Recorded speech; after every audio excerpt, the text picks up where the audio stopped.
Hello, in this video I want to show you how to connect AKIYO DLP Projector Z9 with a laptop.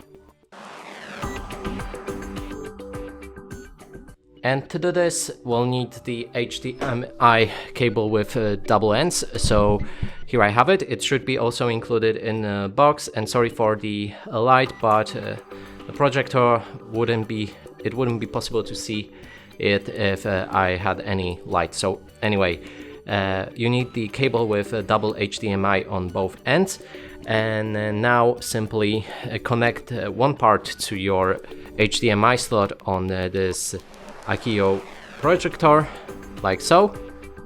Make sure it's actually properly connected, and then take the other part and connect it to the laptop. And I can actually show you this as well.